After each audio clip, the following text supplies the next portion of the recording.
Committee on Homeland Security, Subcommittee on Transportation and Maritime Security will come to order.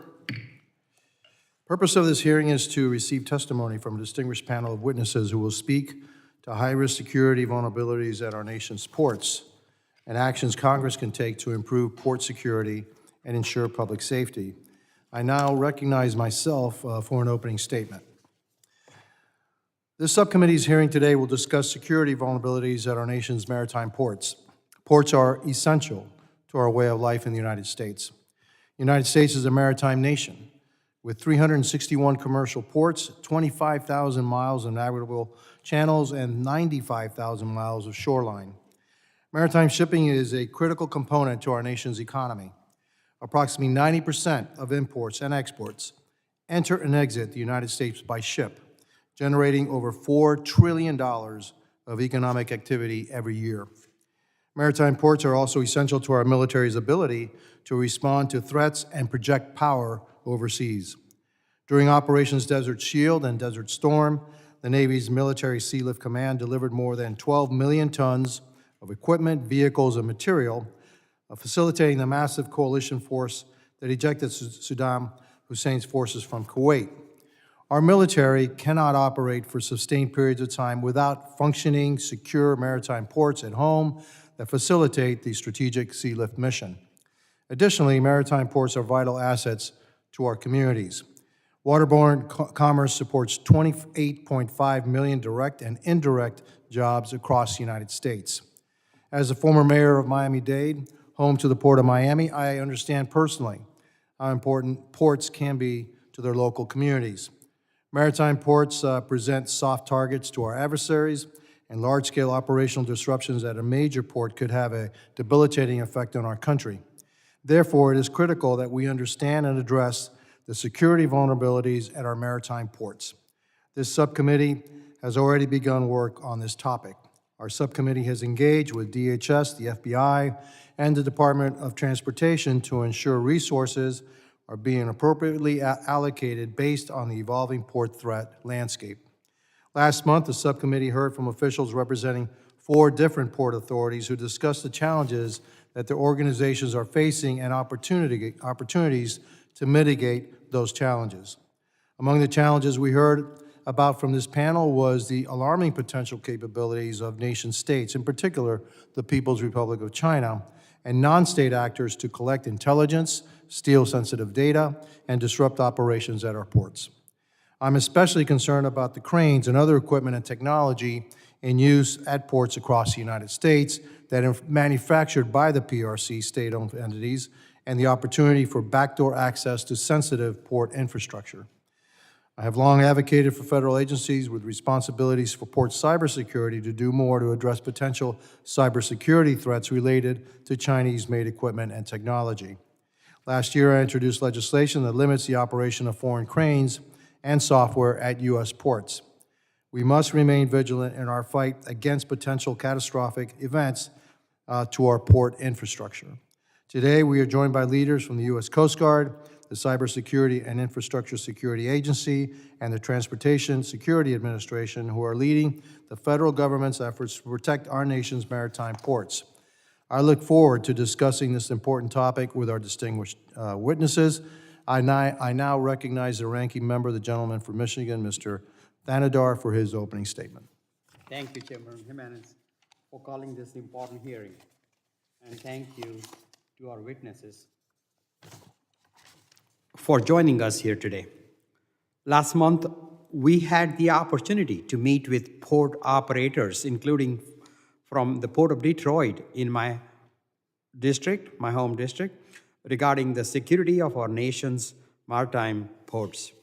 Today, I'm eager to hear from our witnesses about how federal agencies work together to protect our ports and safeguard the free flow of commerce. More than 99% of America's cargo from overseas arrives by maritime ports. That represents billions of dollars of goods moving through the port each and every day. It is vital for our national security and our economic future that we invest in protecting our seaports from attacks. American and foreign ports have been victims of cyber attacks that have halted the movement of goods and cost millions of dollars. Additionally, the COVID-19 pandemic led to many challenges for ports across the nation, including staffing shortages, supply chain issues, and massive backlog of goods awaiting processing. Today, the maritime industry has made great progress to increase cyber protection and recover from backlogs, but more can be done. I'm eager to hear more about the Coast Guard and CISA's efforts to expand cybersecurity measures at U.S. ports. Now is the time to invest in cyber readiness across essential transportation industries, as more cyber attacks on our ports and transportation systems could have devastating consequences. I'm also interested to learn how the Coast Guard and TSA work together to administer the Transportation Worker Identification Credentials, or TWIC, program. Workers are the most valuable assets our ports have, and ensuring they can be vetted and receive credentials in a timely manner is critical to maintaining efficient and secure operations at our ports. The U.S. Coast Guard, CISA, CISA, and TSA must work together to safeguard America's maritime ports.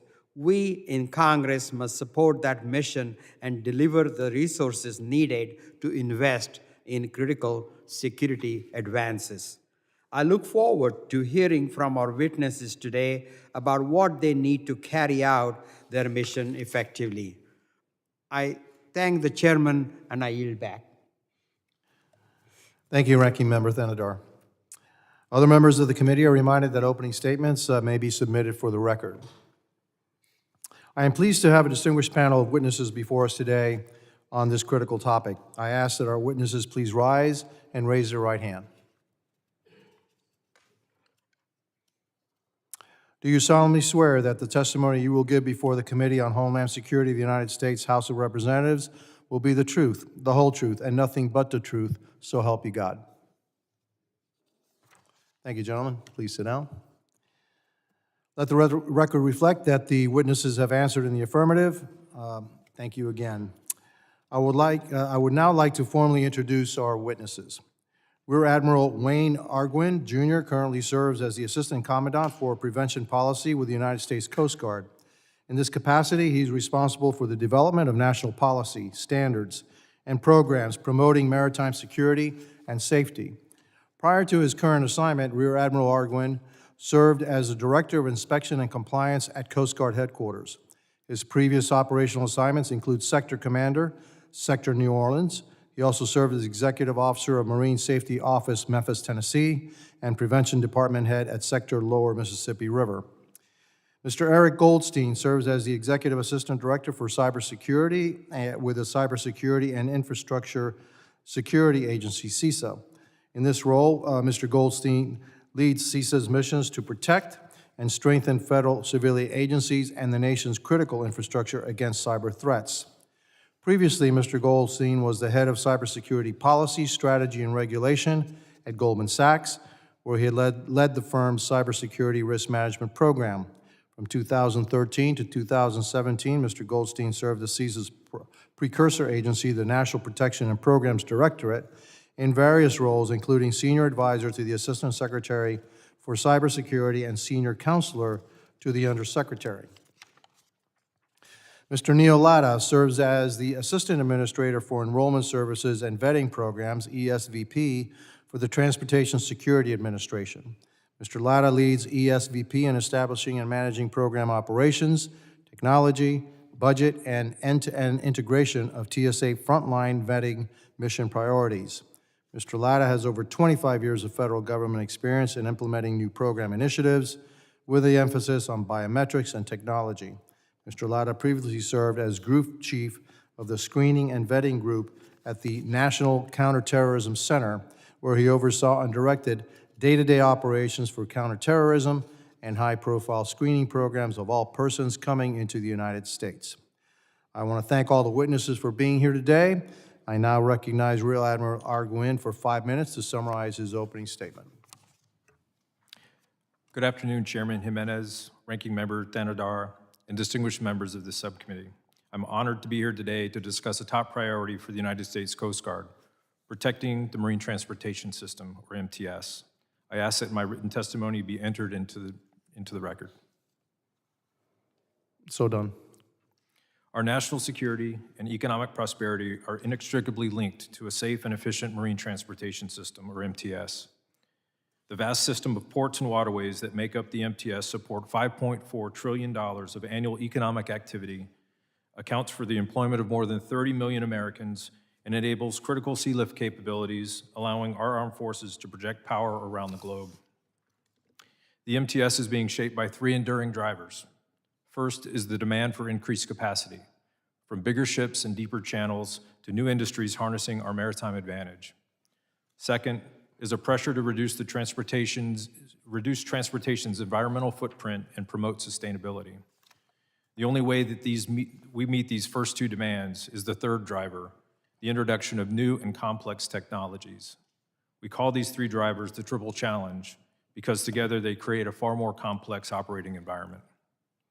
The Coast Guard is uniquely positioned to face this triple challenge and manage risks within the MTS. At all times, we are a military service, a federal law enforcement agency, a regulatory body, a coast sector risk management agency, a first responder, and a member of the U.S. intelligence community. We work across multiple levels of industry and government to assess security vulnerabilities within the MTS, determine those risks, and develop mitigation strategies. This layered approach from the local to the international level is critical due to the size, diversity, and interconnectedness of the MTS. Security assessments start with individual vessels and facilities. They are required by federal regulation to conduct personalized security assessments, prepare an assessment report, and submit that report to the Coast Guard.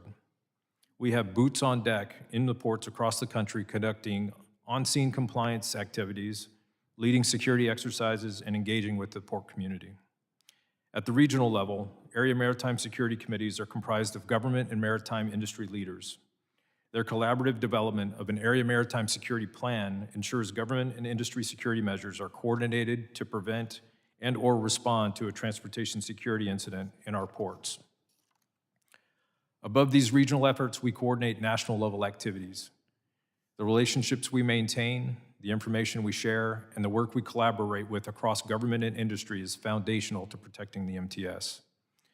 And finally, our efforts to secure the MTS extend overseas. We conduct in-country foreign port assessments and apply International Maritime Organization standards to assess the effectiveness of security and anti-terrorism measures in foreign ports and on foreign ships in our ports. To support the whole of government effort, we apply our proven prevention and response framework to prevent or minimize disruptions to the MTS in ports around the country. Our authorities and capabilities cut across threat vectors, allowing operational commanders at the port level to quickly evaluate risks, apply resources, and lead coordinated federal responses to all hazards. We also recognize that threats to the MTS constantly change, and that we must continually evolve as a service and collaborate with our partners to address emergent needs. Protecting the MTS is a top priority for the Coast Guard, and I recognize it is also a top priority for this Congress. We are grateful for the recent appropriations that help us safeguard the MTS, and especially from threats in the cyber domain. We will maximize the return on this critical investment. I welcome your questions on the vital work the Coast Guard does every day to help safeguard America's ports. Thank you for the opportunity to appear before you today and for your continued support of the United States Coast Guard. Thank you, Rear Admiral Arguin. I now recognize Executive Assistant Director Goldstein for 5 minutes to summarize his opening statement. Chairman Jimenez, Ranking Member Thanadar, members of the subcommittee, thank you for the privilege of joining today to speak about such a critical issue, securing our maritime transportation system, or MTS. At CISA, we work every day to understand, manage, and reduce risk to our nation's critical infrastructure. And given the complexity of the MTS, we do so in deep partnership with our partners at Coast Guard and TSA, and most importantly, with the owners and operators of critical infrastructure across the country, including the operators of our nation's ports.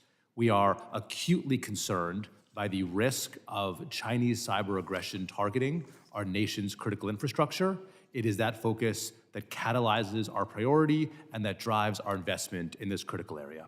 We're focused on reducing risk in the country in partnership with Coast Guard and TSA in several ways. First, we focus on providing actionable information that the owners and operators of critical infrastructure can use to reduce their risk in a timely way. We often joint seal cybersecurity publications with our partners at the Coast Guard to provide unity of effort, unity of communication across the government so that owners and operators understand the risk and take action in response. We undertake exercises to ensure that we have tested our processes as a government and a cyber community, including our national scale cyberstorm exercise in which Coast Guard and TSA are both core participants.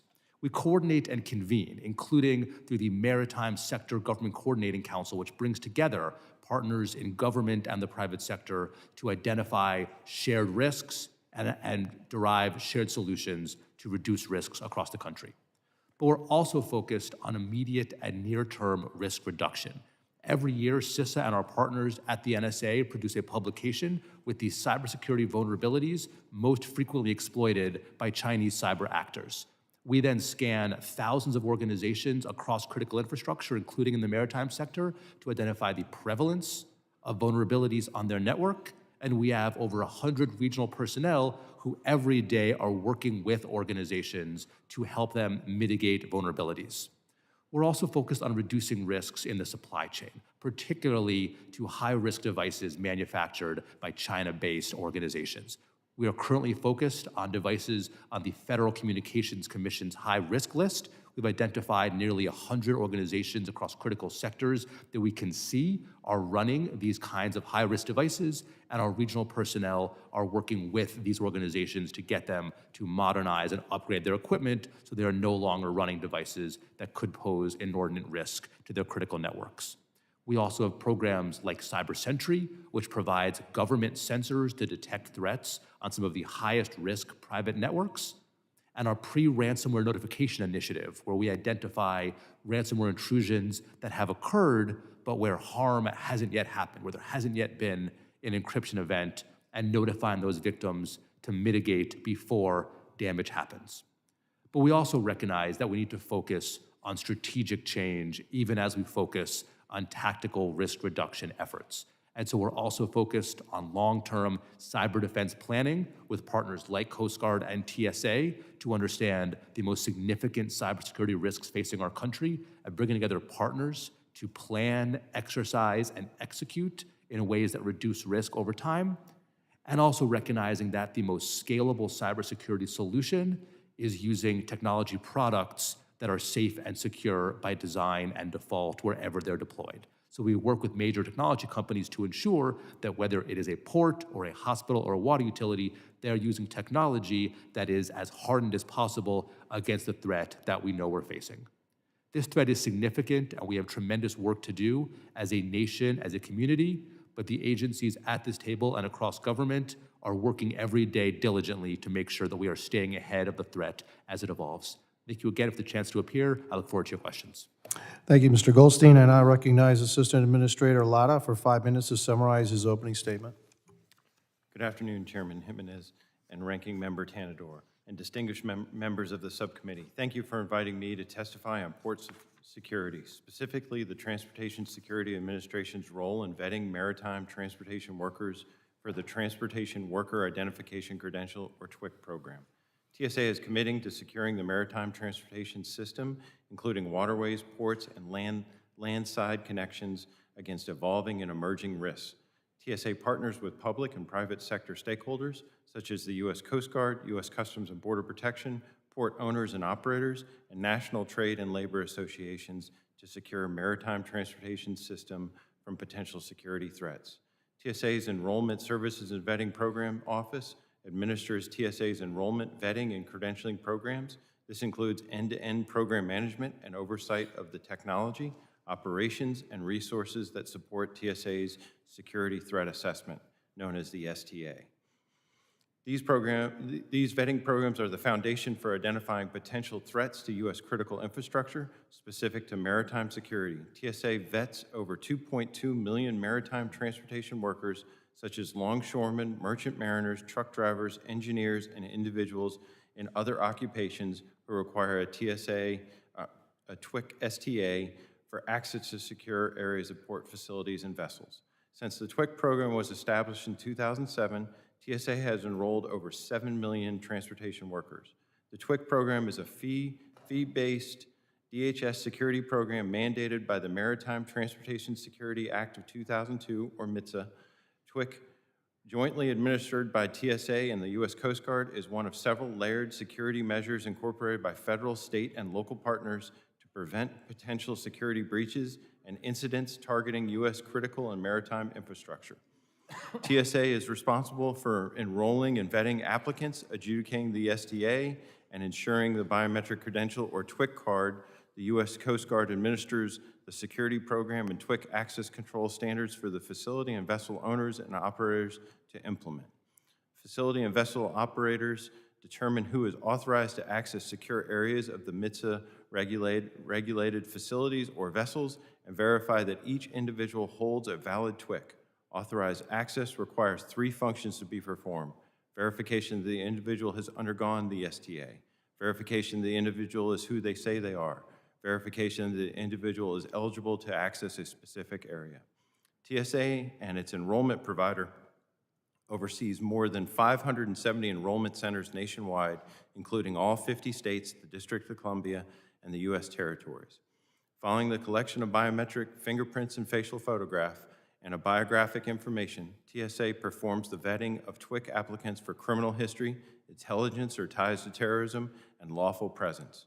TSA adjudicates most TWIC applicants, approximately 60% of enrollments within 24 hours, and applicants receive their TWIC card via the mail within 7 to 10 business days.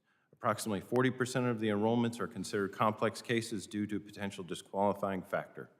Processing these cases may take TSA up to 30 to 60 days to make a determination. While most of these cases will ultimately result in the applicant receiving a TWIC, some applicants will be notified that they have potential disqualified. All TWIC applicants are afforded an opportunity to participate in the TSA redress process, which allows individuals to appeal TSA's initial decision or request a waiver. Customer service and engagement are critical success factors for TSA's TWIC program. TSA recognizes its need to be efficient for transportation worker population to be able to perform their job. TSA has acknowledged the vital role of TWIC holders serve in supporting the flow of commerce. The TWIC program is focused on enhancing its security value while reducing the burden of obtaining and renewing a TWIC. Already, TSA has implemented programs to reduce the amount of time applicants spend at enrollment centers, making renewing easier and reduce TWIC costs for online applicants. TSA continues to work to improve the enhanced maritime security through its TWIC program. Chairman Jimenez, Ranking Member Tanador, and members of the subcommittee, thank you for the opportunity to be here before you today. Look forward to your questions. Thank you, Mr. Latta. Members will be recognized by order of seniority for their 5 minutes of questioning, and I recognize myself for 5 minutes.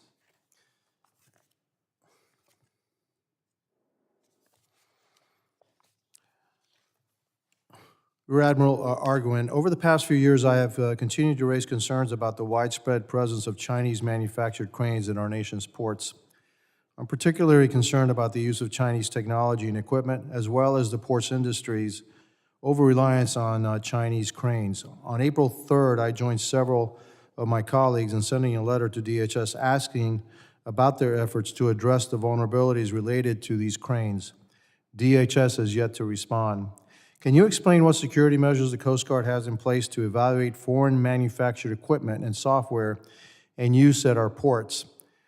These can include cybersecurity assessments, penetration testing, configuration review, or malware vulnerability assessments. Mr. Chairman, so the Coast Guard's role in ensuring port security from the local level, the local sector commander, captain of the port, uses its maritime security specialist to engage those entities that have ZPMC cranes. At that local level, they've had conversations about potential vulnerabilities identified with our partnership with CISA.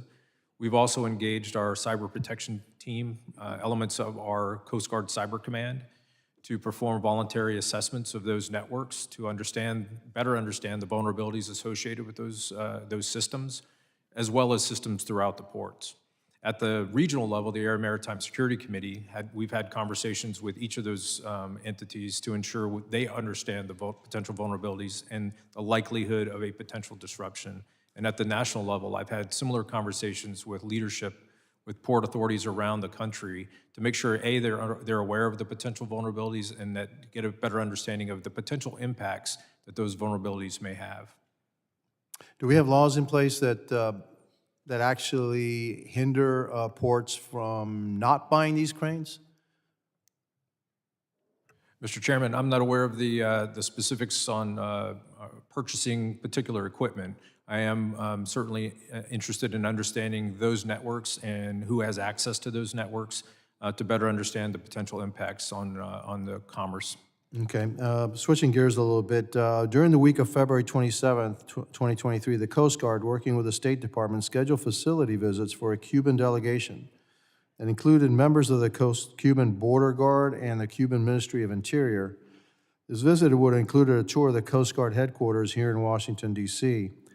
After my colleagues and I raised concerns with this visit, the Coast Guard canceled the headquarters portion of the unit tour, but continued with the rest of the scheduled activity. As early as January 2021, global Magnitsky sanctions were placed on the Cuban Ministry of Interior for its complicity in serious human rights abuses in Cuba. Individuals from the same Cuban ministry were invited to tour our Coast Guard headquarters. According to DHS, in December 2022, the Office of Foreign Assets Control and the Treasury Department put into place a new general license for the Global Magnitsky Program that authorizes all transactions otherwise prohibited, provided that they are for official U.S. government business. Can you confirm whether the Coast Guard received a license to invite members of the Cuba's Ministry of Interior, a sanctioned entity, to tour their headquarters? Has the Coast Guard requested additional licenses for foreign delegation visits since then?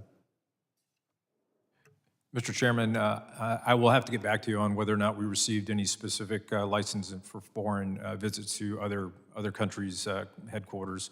The International Port Security Program is a vital opportunity for us to evaluate foreign ports, ships that call on those foreign ports before they get to the United States, and that reciprocity that we've established to ensure that international standards are being applied uniformly and then evaluated so that best practices could be shared is an important aspect of the layered approach that the Coast Guard takes.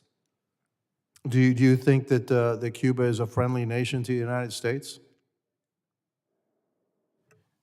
Mr. Chairman, the Coast Guard's responsibility for ensuring port security and ensuring the international norms that have been established under IMO requires us to ensure that we have reciprocity on those ports that have interest for the Coast Guard. If ships call on those ports and then intend to call on U.S. ports, we want to better understand what the security measures that are in place in those ports so that we can effectively evaluate security in our own ports. Okay, thank you, and I yield back. I now recognize the ranking member from Michigan, Mr. Thanador. Thank you, Mr. Chairman. I think I want to start with the concern the chairman expressed in his questions regarding, reciprocal port visits by the United States to the foreign ports, as well as allowing others to visit our ports. Rear Admiral, my question is, what is the value of maintaining access to foreign ports to carry out security assessments, and what would be the consequences if we start refusing reciprocal visits like some members across the aisle have suggested? If we stop these visits by others and reciprocally, if we are not allowed to go visit these foreign ports? And secondly, can these visits happen and yet we can protect our sensitive information? Because nobody wants our sensitive information to fall into wrong hands. At the same time, we need these reciprocal inspections for our own safeguards.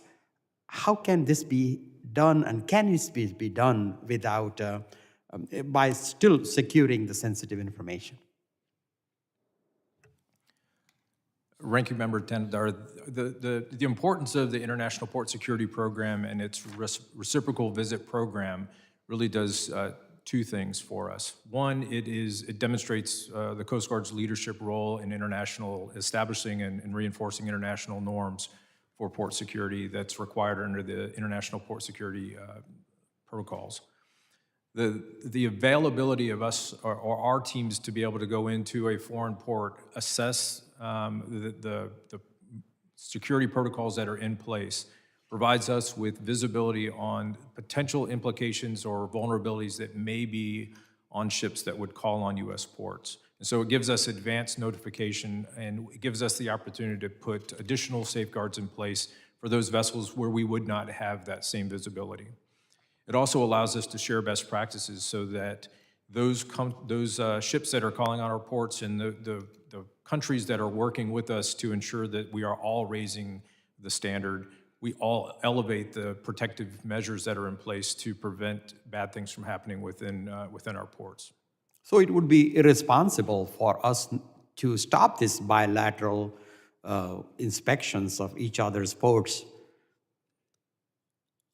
Ranking Member, I think that it would not afford us an opportunity to learn from others, but also then help others elevate their standards for security. It would have the potential implication of us requiring additional safeguards in place that may have an impact on the safe and efficient movement of cargoes within the United States. And do you believe there is a way for you to safeguard our sensitive information while these visits are taking place? Yes, sir. I think the reciprocal visit, it really is talking about best practices. It does not get into sensitive information. It talks about, are there best ways to ensure fence line, physical security, and others. Yes, sir. I think we can preserve sensitive information. Thank you. Mr. Latta, again, thank you for being here. Many of the workers, including many port workers, truck drivers in my district, rely on the TWIC card for their livelihood. And I wanted to know what has been done, what TSA has been doing in safeguarding and making sure that these TWIC cards are processed and accessible to the workers as early as soon as possible. And Mr. Admiral, my question again is that Coast Guard has delayed full implementation of the electronic TWIC and biometric readers at port for several years. And I'm wondering, how are we going to implement the requirements of Safe Port Act of 2006? Sure. Thank you for that question. We take very seriously the adjudication processing timeframes for the TWIC card. We have put some technology in place to really speed that up. And for the most part, as I said in my testimony, 60% of individuals get their TWIC card in 7 to 10 business days. We also, as of August of last year, we have implemented now online renewals. So there's no longer a need to come into an enrollment center to do your enrollment for your renewal of your card. So we're finding 80% of our applicants are going through that process. So we have done a lot to move there. We've also hired additional adjudicators and put technology there to also speed up that process. Thank you. The gentleman's time has expired. I now recognize the gentleman from Louisiana, Mr. Higgins. Thank you, Mr. Chairman. Mr. Latta, not to beat that subject, can my staff exchange contact data with your staff so that we can communicate directly regarding delays for trusted traveler applications and TWIC cards, et cetera? You answered the question very well, but can our staff exchange data? Okay, we'll do that at this hearing. Admiral Arguin, I have a couple of questions for you, sir. And I'm going to touch on something in the 2017 and 18 timeframe in South Louisiana. We had reports of a gentleman in a Coast Guard jacket duck hunting in a kayak. Would that have been you? Potentially that was you, sir. We may have further questions for you on that topic. So on security for our ports, it's really an evolving challenge. And we have to stay ahead of some of these threats. And the heightened awareness is, I believe, the beginning of, as they say, chance favors the prepared mind. And we were made aware of a particular threat in South Louisiana recently. Two men from New York City of Russian nationals, Russian descent, rented a car in Miami, were arrested in South Louisiana flying very advanced drone systems over a chemical plant. And that investigation was initiated by the St. Charles Parish Sheriff's Office. They had very advanced technologies with them, and they were arrested. The investigation revealed that that drone had flown extensively over two other chemical plants prior to their arrest, which was the third chemical plant. Their bond was set that the judge thought was high, it was $100,000. They posted their bond, they're gone. February. The FBI is working on a case, but the point is, this threat is out there. So Admiral and Mr. Goldstein may have something to add here. And I'm happy to yield my remaining couple of minutes of time because it's an important answer. What is the Coast Guard doing to work with your colleagues at, say, CISA and FBI and at the federal level and working in close relation with local law enforcement? What is the Coast Guard doing to secure our ports against the next generation of threat, including like the one I just described? And I yield. Congressman, at the local level, the sector commander, captain of the port, engages with local port partners, parish law enforcement, and their regional coordinating mechanism through either the FBI or other law enforcement entities. And clearly, any anomalous activity, whether it's an unmanned system or somebody that may be just not doing things that we think are appropriate around a critical infrastructure, that information needs to get to us, to law enforcement, in a fast way so that we can investigate. Current capabilities within the Coast Guard to specifically address drones over critical infrastructure is limited by authority that is authorized by the Secretary to be able to take specific action, and that's not organic capability that is at the local sector level.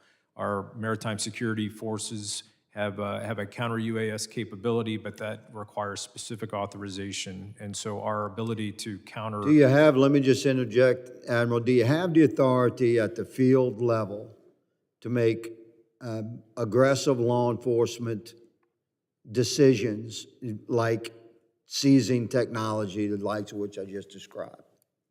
Congressman, we have the ability to engage our partners to be able to investigate when those anomalous activities are happening, but as far as physical capabilities at the organic level, at the sector, those capabilities do not exist.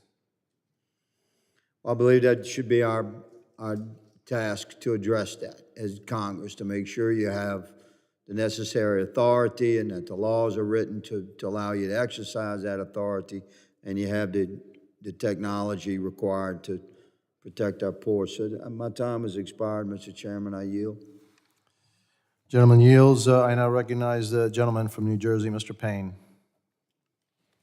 Thank you, Mr. Chairman. And let's see.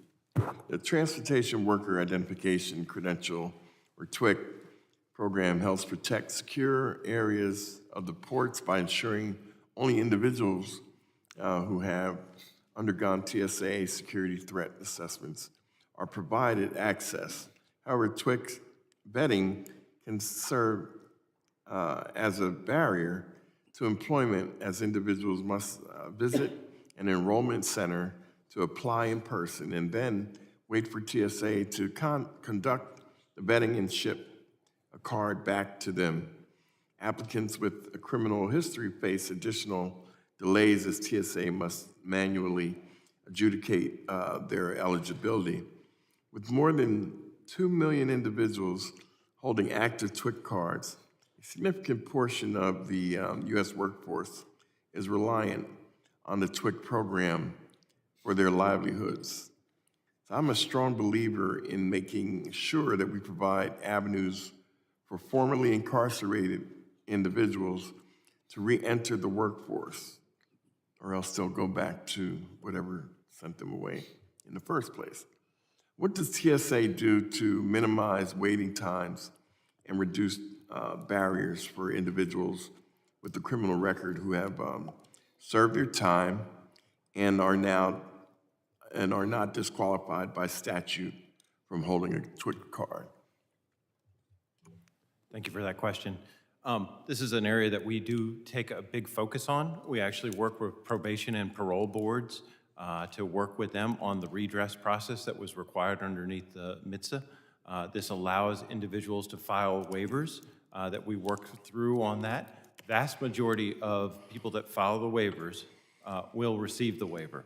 It is a process they have to go through, and we help them through this, often through second chance events, through probation, parole boards, and work very closely with them too. So we have had great success on that in getting people back into the workforce. Well, that's good to hear, because whatever the issue was that they made the mistake, and if it's not a disqualifying matter, then we have to do everything we can to reincorporate individuals into society, or else, God forbid, they'll return to, bad habits. So that's the major problem with folks out here. They come out, they're ready, but then, there's no availability. Nobody wants to hire them. They said, you've done your time, and you served your, and then, you've done your time, you served your purpose, but we're not going to hire you. So no, I appreciate that. Rear Admiral, cyber threats continue to evolve and pose significant risk to critical infrastructure, including ports and maritime transportation systems. We have seen how destructive cyber attacks can be, as any attack that disrupts port operations can have a cascading effect across the U.S. economy. Rear Admiral and Mr. Goldstein, do you believe that the federal government is providing port owners and operators with the resources, guidance, and access to technical expertise they need to enhance their cyber defenses to the extent necessary to counter evolving threats? Thank you, sir. It's a really important question. From the point of view at CISA, we partner closely with Coast Guard, both to make sure that we are staying on top of the cyber threat environment as it evolves, and to urgently provide port owners and operators with timely information that they need to update their defenses. That could be in the form of published advisories that we often seal jointly between CISA and the Coast Guard to show that unity of message, or it could be technical information that we can share via more automated means. We also work closely with the Coast Guard's protection teams to make sure that they can benefit from the breadth of cross-sector information that CISA brings to bear. And so, of course, given the pace of the evolving threat environment, we always have to keep moving faster than the adversary, but we are working urgently to make sure that port owners and operators have the information that they need to safeguard their systems against threats as they evolve. Rear Admiral? Congressman, just focus on the resources aspect of that. Coast Guard is heavily involved with FEMA's Port Security Grant Program, And over the years, that grant program has provided funding and support for a variety of different protocols and items that can enhance security. Of late, there has been an emphasis on funding and supporting cyber protective grants. Gentleman's time has expired. I now recognize the gentleman from New York, Mr. Lillotta. Thank you, Chairman. Gentlemen, thanks for being here with us. Like a few of my colleagues, I want to focus most of my time on cybersecurity. I represent New York's 1st Congressional District, the east end of Long Island in Suffolk County. And Suffolk County is home to about 1.5 million people, and our county government has a budget of about $4 billion. Last year, Suffolk County government fell victim to a massive cyber attack, and the impacts were devastating. Over 500,000 people's information was compromised. Hackers gained access to 470,000 driver's licenses, 26,000 social security numbers, and 71 county systems. This attack time-warped the entire county back into the 1990s using pen and paper to take down 911 calls, taking away our access to geolocation devices, and forcing law enforcement officers to rely on finicky radios to respond to emergency needs. And while investigators into the cyber attack are still ongoing, it's clear there was a major cybersecurity failure and that we collectively must do more as state and local and federal governments to do more for our folks. Just about 50 miles away from my district is the Port of New York and New Jersey, the largest container port on the East Coast. In 2022 alone, the Port of New York and New Jersey moved approximately $271 billion worth of goods. And as the security officer of the Port of New York and New Jersey, Greg Erie, said, this port is the gateway to one of the most concentrated consumer markets in North America, and most recently achieved status as the busiest port in the United States. And we can only imagine what would happen if there was a cyber attack on that port and to the like of what Suffolk County endured. The impacts, I'm afraid, could be catastrophic, which leads me to my first question to the Admiral, sir. Can you discuss with the committee the role of the Coast Guard's cyber protection teams in helping ports mitigate cyber vulnerabilities, sir?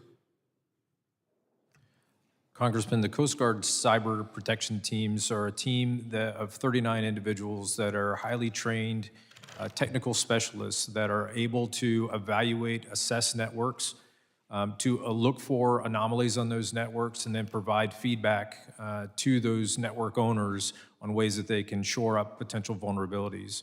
They're directly connected with CISA's teams as well, so that we all share information to identify emerging threats and vulnerabilities, and then be able to provide advice back to those entities to find ways to close those vulnerabilities. If there is an attack, then that team can also come in and provide cyber forensics support in support of CISA as well as federal law enforcement to not only restore network capability or give the all clear that that network can resume normal operation when it's safe to do so, but that unique skill set is able to be provided to those port stakeholders from an assessment perspective, but then also from a response perspective to resume normal operations as soon as possible. Admiral, given that we all probably agree that the threat is growing and its impact could be devastating, do you feel like we're on the right trajectory with respect to where our leadership is going and where our resources are being allotted in this field? Congressman, I can certainly speak to the Commandant's perspective on the growing challenges that cyber poses across the entirety of the marine transportation system, and our investments in expanding. We've got a third cyber protection team that is being established on the West Coast, and that demand signal continues to grow to provide the right skill sets to support the nation's ports. Thanks, Admiral. And Mr. Goldstein, following the Colonial Pipeline ransomware attack in 2021, TSA issued several cybersecurity regulations requiring pipeline owners and operators to improve their cybersecurity practices. They've also extended these cybersecurity regulations to the rail and aviation sectors.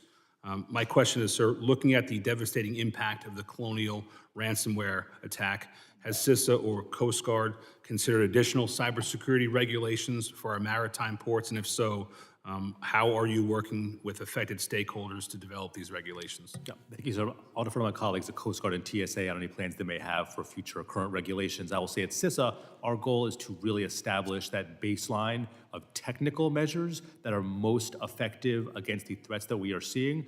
Last fall and then refreshed this spring, we released our cybersecurity performance goals as directed by a presidential national security memorandum, and these performance goals are really that succinct set of the most effective security practices prioritized by complexity, cost, and impact that all entities can use on a voluntary basis to know where to invest next, and our partners with compulsory authorities can look to as a common resource across sectors. Thank you. My time has expired. I yield, Mr. Chairman. Gentleman's time has expired. I now recognize the gentleman from California, Mr. Garcia. Thank you, Mr. Chairman, and I want to thank all of our witnesses. Thank you for your service. I'm proud to represent the Long Beach and the Port of Long Beach, and Port of Long Beach and LA, of course, are the largest port complex in the United States as it relates to cargo container volume. I was mayor there for 8 years. The port there is a department of the city, and so I'm very involved in, obviously, port security and many of the issues that are being discussed today. I'm also proud to co-chair the Congressional Ports Caucus and understand how critical port infrastructure is to the nation's economy.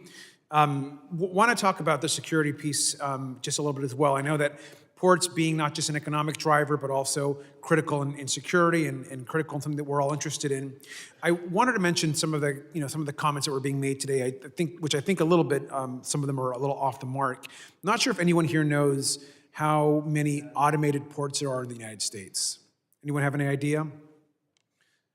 There's actually only 4 ports, terminals that are actually automated of the 360 terminals that we have in the U.S. And I mention that because there have been comments also in reports and in the media about access and the ability for maybe foreign actors to interfere with some of these automated cranes and automated terminals. Want to just give you an example. For example, in my district, of course, thanks to the LWU and so many other workers, every single crane can be operated manually. We have one automated terminal there that can also be switched in an emergency to completely be operated manually. There have been folks that have, in the majority that have claimed, and I'll quote, if an adversary exploits the operational technology system of these cranes, our port operations could be completely shut down, end quote. Not just me, but the American Association of Ports called that alarmist and sensationalized. And while we should take port security as a critical issue we should discuss and seriously, it's important to remember that there is no foreign power that can somehow infiltrate our terminals and shut down our ports as it relates to automated cranes.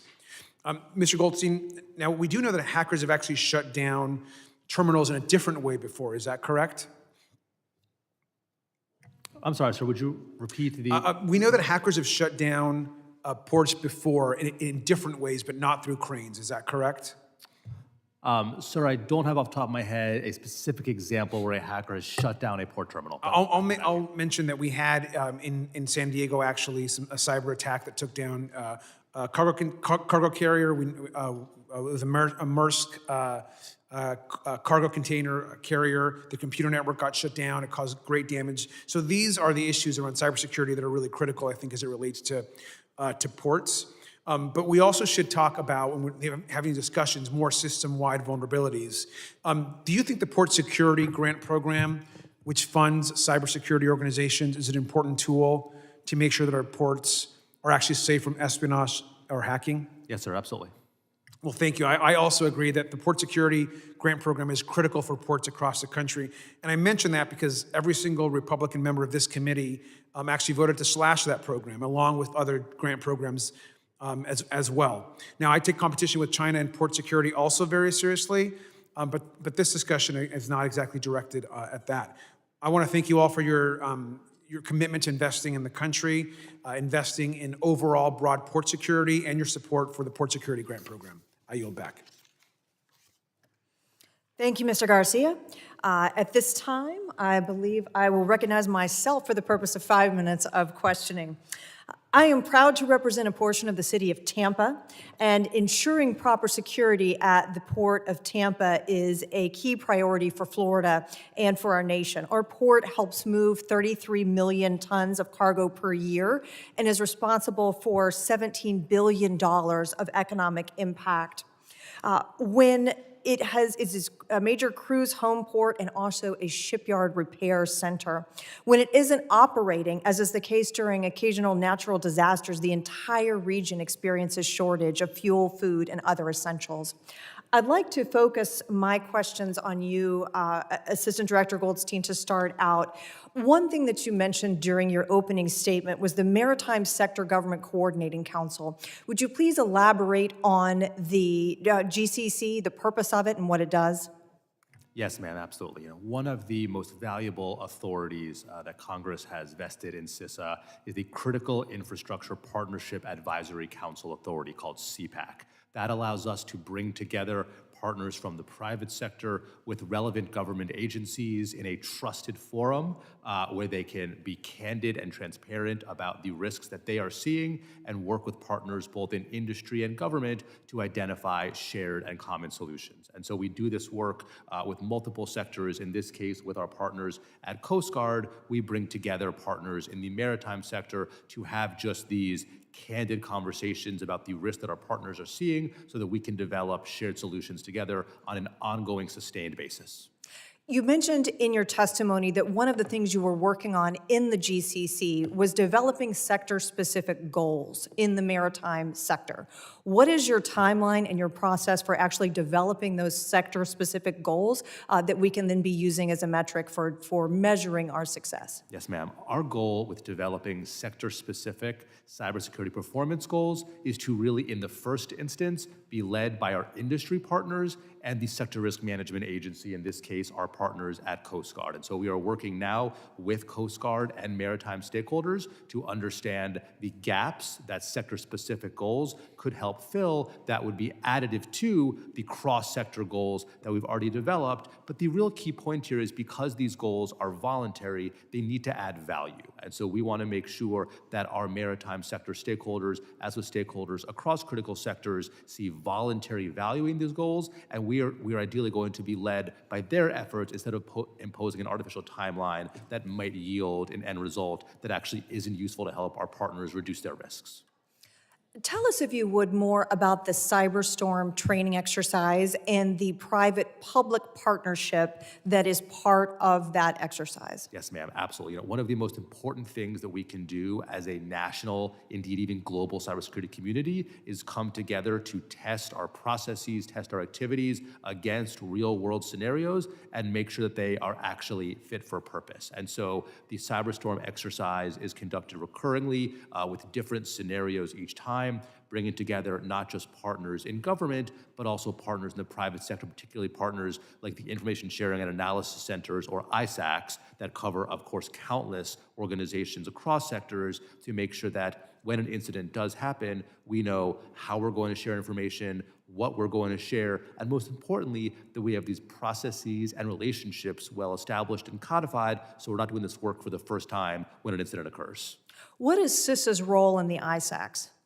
So CISA's role in the ISACs is largely to be a cross-sector provider of timely and actionable information. So for example, through our Joint Cyber Defense Collaborative, we continuously derive actionable information from industry partners, from the intelligence community, from international cyber defense agencies, and from our own sensors deployed across government networks. We then bring that information in, we enrich it with insights from government and from industry partners with unique visibility, and then we share it out broadly. And the ISACs provide that mechanism so that a piece of information can be shared not just with a few entities, but with thousands instantaneously. And they provide that mechanism to provide both those cross-sector insights, but also go deep into a sector when the information so dictates. How are you utilizing the partnership and the information you receive from your private sector partners to help build those sector-specific goals and strengthen the infrastructure overall? Yeah, it's such a good question, ma'am. One of the biggest challenges in cybersecurity today is to understand the unique vulnerabilities that are facing particular sectors and the unique ways that adversaries are targeting each particular sector. And so information from our partners in industry that is specific to incidents, intrusions, campaigns targeting a different sector will help us make recommendations to the specific controls or risk reduction measures that can help the sector maximize its security, which we can then codify in the performance goals. Right, thank you, sir. I do believe that my time has now expired. I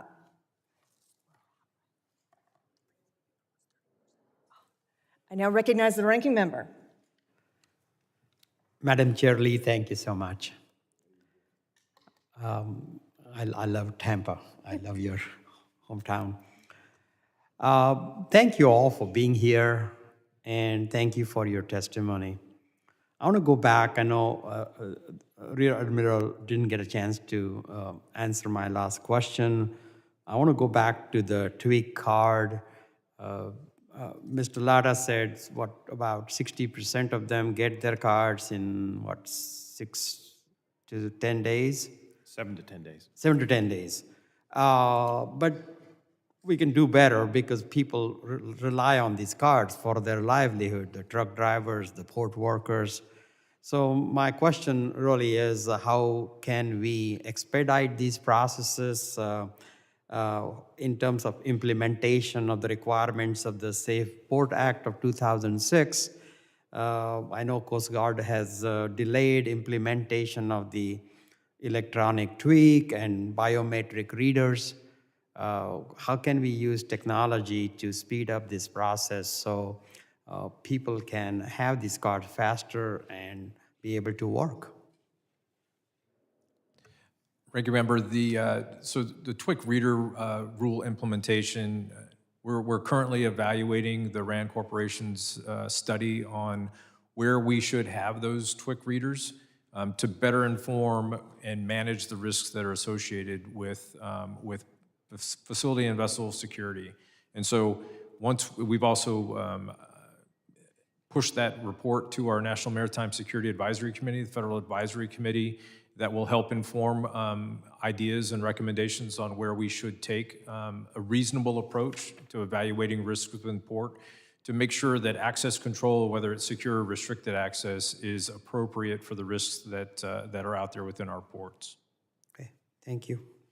Mr. Lada, as TSA contracts with additional providers for pre-check enrollments, how will you assess the continued health of the Universal Enrollment Service Program, which covers pre-check, tweak, and hazmat enrollments to ensure the continued ability of my constituents and workers across the country to apply for and receive their tweak cards?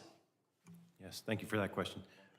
So we are congressionally mandated to do expansion on TSA PreCheck for enrollment providers. We're in the process of bringing 2 additional providers on. We do not think that will have an effect on the UES provider. There's still 570 enrollment centers that are open, many in every state, in every territory, and around critical infrastructure locations that need those. So we do think that will still remain, and there's a contractual obligation on that too, to have those sites up and running during that time. Thank you, Mr. Lada, and Madam Chair, I yield back. The gentleman yields back. I now recognize the gentleman from Louisiana for an additional question. Thank you for the time for additional question, Madam Chair. Mr. Goldstein, to clarify for America, CISA has authority regarding cybersecurity in our ports, correct? Sir, CISA has broad authority to provide cybersecurity assistance across sectors. Yes. That's where I'm going. So the Port of Lake Charles, for instance, in my district, is a hub of the energy export sector of the entire country, including LNG and petrochemical products, and the coordinated effort between many private entities sort of intersect there in the port environment. But you could have scores of business entities that are involved in that operation that intersect right there. Pipelines, utilities, transport, the port itself, chemicals. There's many, many layers of operators there. Any one of them could have some random employee that works in their IT department detect a threat in the dead of night. They don't stop working. They work 24/7, 365. So are you accessible? Like, what is the communications system at 2 o'clock in the morning on a holiday weekend, a Saturday night, if I'm an IT worker at a pipeline and I detect a cyber threat? How do I reach you? Yes, sir, absolutely. Let me give two answers. The first to your question, sir, is we have a 24/7 watch floor. It is called CISA Central. It is manned around the clock, and so organizations across the country can report a cyber incident and get a response at any time. I will also add, sir, we have regional cybersecurity experts, including in and around your district, whose role it is to build these deep relationships with operators of critical infrastructure across sectors, so that not only can we help to build resilience before an incident occurs, but when something happens, they have somebody in the area who they know and trust. Is that by telephone or by email? So, sir, for CISA Central, it can be reached by phone, by email, or by an online report. So if I'm an IT employee in a pipeline and I feel strongly enough about a threat, I'd be able to talk to a human being at CISA on a telephone in the dead of night on a weekend. Yes, sir. To help walk me through what the next step is on responding to this threat. Yes, sir. That's reassuring. Thank you for that answer, Madam Chair. Appreciate the additional time, and I yield. Gentleman yields back. I thank the witnesses for their valuable testimony and the members for their questions. The members of the subcommittee may have some additional questions for the witnesses, and we would ask the witnesses to respond to these in writing. Pursuant to Committee Rule 7D, the hearing record will be held open for 10 days, and without objection, the subcommittee stands adjourned.